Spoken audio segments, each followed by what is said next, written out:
Today, I am joined by Vina Crownholm, and Netflix is sponsoring our segment today. Thank you so much for being here, Vina. Thanks for having me today, Jacqueline. Well, welcome to the show. So I know that you are a lifestyle expert as far as when it comes to Halloween costumes. So can you tell me a little bit about some of the DIY costumes that you've made?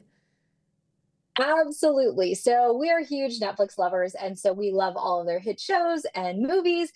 And I love taking inspiration from both of those to create one-of-a-kind costumes that are inspired by our favorite characters. And so I love doing this with my kids. It's a great time to co-create. It extends your screen time. We go on a little scavenger hunt after we brainstorm the costume in our own house and find bits and pieces. And if we can't find what we need, we go to the thrift store and maybe the dollar store for those extra items.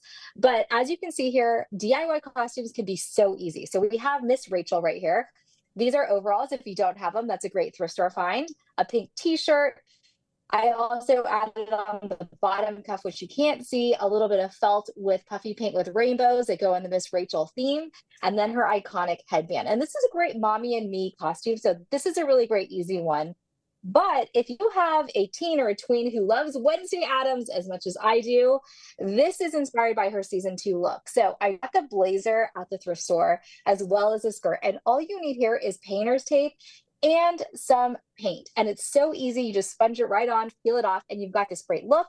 You pair it with a patch that I got online. You add a hand, a vest, a tie, a shirt, and then I did clip-on bangs. And then you can take one of those $2 pumpkin pails and turn it into an eyeball and really nail that season 2 Wednesday Addams look from the show. Amazing. And then what if you have a kid who comes up with a costume request or a costume idea that is really far outside the box and you don't even know where to begin? What do you recommend? I always say indulge them, get creative with them. I love the idea of co creation. Understand what characters maybe inspired them, and then go from there. And again, it's really fun to brainstorm, go through a little scavenger hunt in your house, see what you can upcycle that you already have, and then get those extra pieces. I love a hybrid, maybe from the thrift store or the dollar store, or maybe get a few pieces online, and then just create. Because the best part is making memories with your kids, creating these costumes, and that will definitely be one of a kind when it comes to trick or treating night.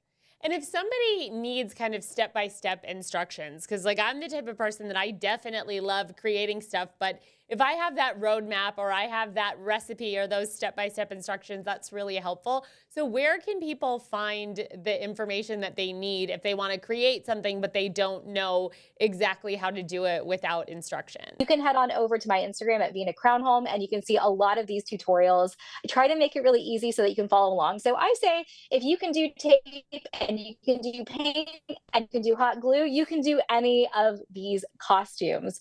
But if you want more inspiration from characters or from movies or shows from Netflix, go on over there and get inspired and co-create with your kids. And they have a Halloween playlist at Netflix, right? Can you tell us a little bit about that? They do. So I always say, after we go trick or treating, especially with my littlest one who's 5, we still want to extend Halloween a little bit while we wait for my older one. So you can find Halloween shows from your kids' favorite shows that are going to be there. They're Halloween themed, they're a lot of fun, and you can relax, have a little treat, and watch a show. Wonderful. Well, Vina, thank you so much for being here today. And we thank Netflix for sponsoring our segment. I really appreciate it. Thanks for having me, Jacqueline.